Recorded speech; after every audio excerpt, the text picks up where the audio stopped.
What's up, everybody? This is the Rabid Hedgehog, and this is my second ride of the Z900RS with HOK. Last year I came here, it failed. I lost all my video. I don't know what happened. My GoPro crapped on me that day. It wasn't out of battery or anything. There was a video. It's just that something went wrong, and you could see like a digital distortion at the very beginning, and then the video would not go into anything to be able to be worked. So this is going to be my second ride of the Z900RS.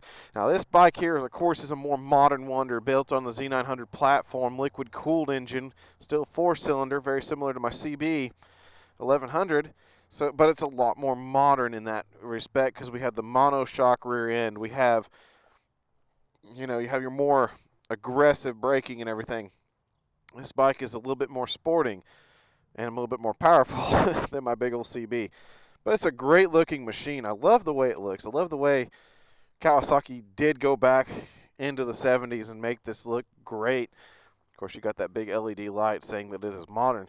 And of course, you got a big amount of modernicity here too. Because when you pop this one on, just like mine, you have the center console, but it also has, traction control. It has modes. It has everything on it. So it has a lot more to offer than my CB. Of course, I'm a little bit more of a person that likes the standard motorcycle or the more basic motorcycles. I like just riding.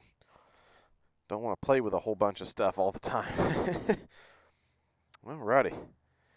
So when you look around, you have here your odometer, you have temperature, range, average MPG, and your trip odometers right there.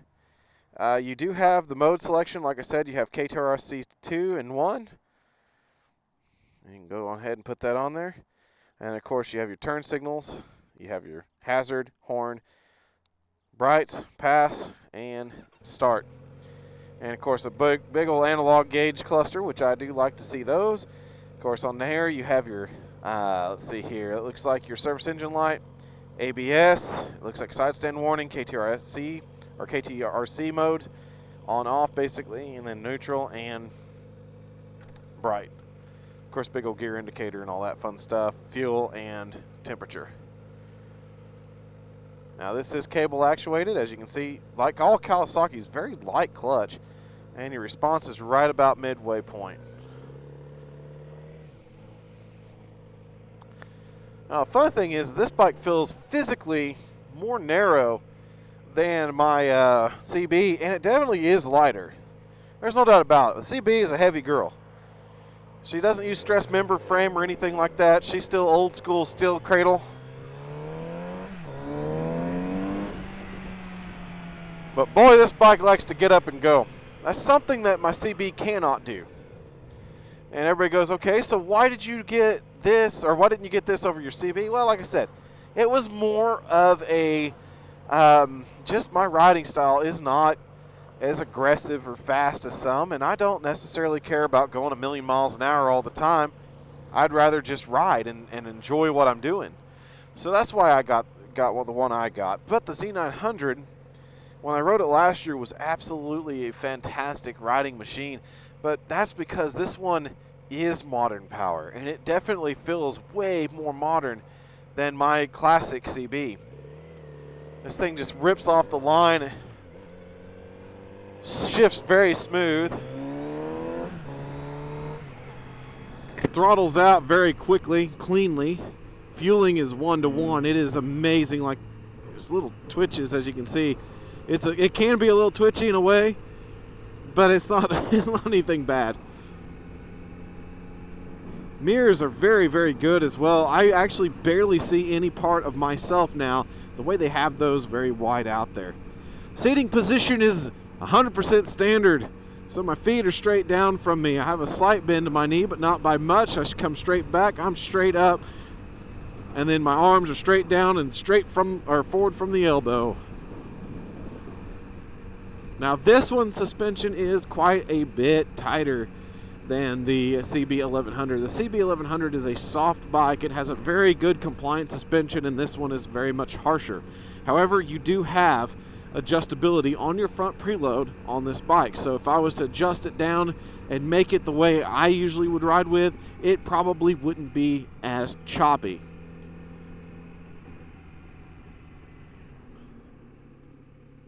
Brakes are great on this motorcycle as well.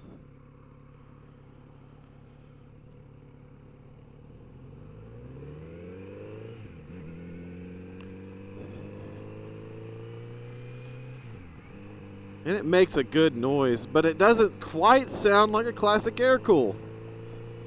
It has that more modern rasp to it.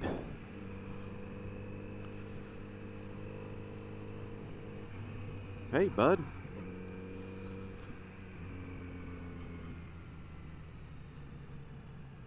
Alrighty.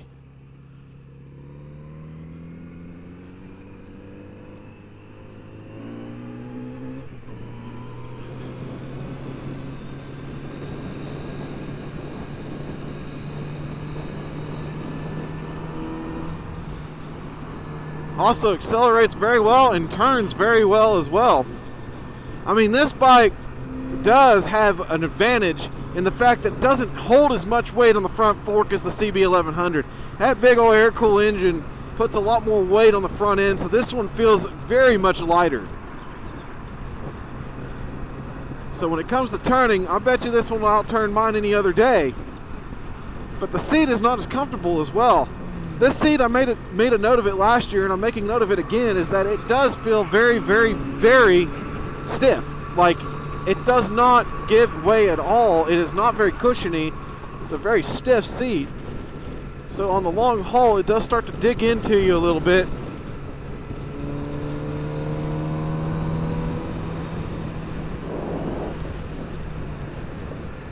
But it rips it on the highway. It does a very daggum good job too.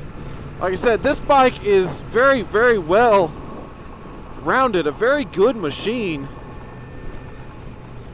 for everything that it does. It gets on the highway just fine. It pulls around 4,500 RPM at 70 miles an hour.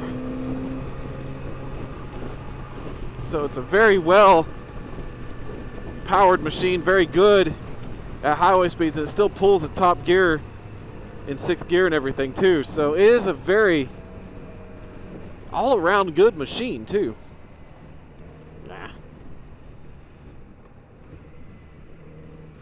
Alright, so engine braking on this bike, as you can see, I'm doing this all with strictly engine braking, and the reason being is just because it is that good.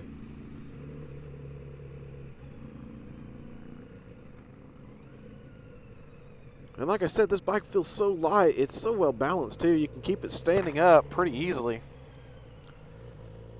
Even in very slow situations like this.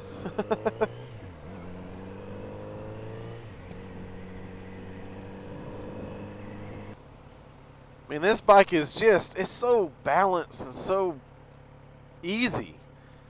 I mean, that's the thing I was saying about it last year. It's so weird that with all the modern bikes coming out, with everything that's happening, and the wave of cafe racers, the wave of new sport nakeds and everything, it's amazing how approachable, how easy to ride these motorcycles are, and how much different they are, you know, for this era. Just every motorcycle you seem to ride now has such an ease to it. And this bike definitely exudes that. Yeah, that's running a red light there, buddy. That was running a red light there.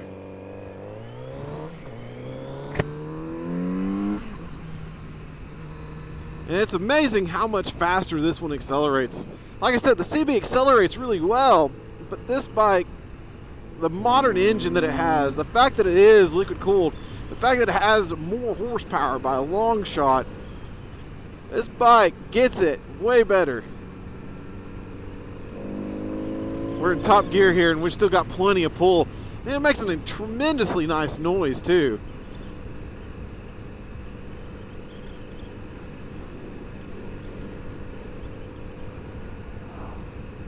And like I said, even over the broken road, this bike you can feel a lot more bumps and everything than my CB, but even over this broken road, it's done such a good job. It's a very good riding machine still.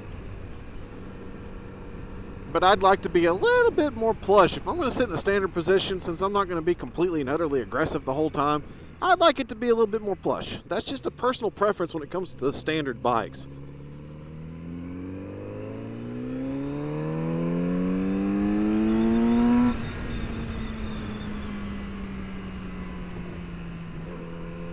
And as you can tell, this thing rips and goes.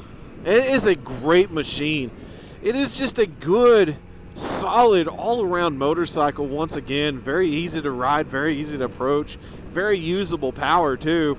Yeah, it does need a little bit more spin up than the CB does for getting to that power band, but that makes this bike a little bit more exciting and sporting if you're wanting to go for that. And it is a good riding machine. It's a good looking machine. It doesn't feel as substantial as my CB 1100, that's for sure. It does feel more narrow. It does feel way lighter at the handlebars, because it is. And will this thing be more aggressive? Yes, definitely, for sure. So if you're looking for a Neo Cafe bike, and you're looking for something that's also got the look, but also some speed with it that can hang on to some of the other nakeds in its category, like the Jixus 750 or even 1000, but look better doing it, you know, without the plastic, more of the timeless look of steel. And this bike will do it very well for you. And I mean, like I said, will it hang on to some of those Jixers? Possibly, because it's got so much power. It has a lot of horsepower. I mean, if I treated it wrong, he'll lift the front wheel just fine. Well, that's not what I'm about, so I just like a good riding machine, and this is a great riding bike. It's a great all-arounder. It's great for city use. It's good for cruising the highway. Like I said, you're in that upright position. You don't have any weight you're putting on your wrist. You don't have any really weight you're putting on your hips or your legs in any way. You're not folding yourself weird. And everything is so light and feathery to the touch. The brakes are so easy to use. They're very good. You don't have to put much input into them. The bike is light. The bike is flickable. The bike is easy to handle at any speed. It's very well neutral balance. I mean, like I said, you touch the handlebar and it's so easy to get back over. It's just transition, so barely any input when you press, because it's so well neutrally balanced. You don't have to overcome any additional weight or anything to get it to turn.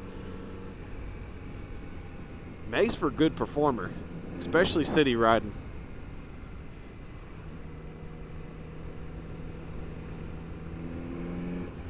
So at any rate, if you're looking to get a Z900RS, you're not going to be disappointed. It's going to be a fantastic bike for you all the way around. I would recommend it, and I would own one as well. It's just that, considering my riding, what I got is what I like. So this bike, though, can do it all. It's a very fine machine. It's a very well balanced machine, very powerful and potent. So it's going to be exciting, and it will bring a lot of attention to you too. It's just one of those bikes that looks timeless and people will talk about and enjoy with you. So at any rate, if you're looking for a great motorcycle, come pick up a Z900RS and you will not be disappointed.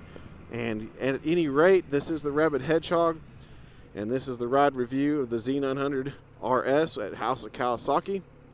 And if you have any questions about it, put it in the comments below, and we'll catch you on that next review.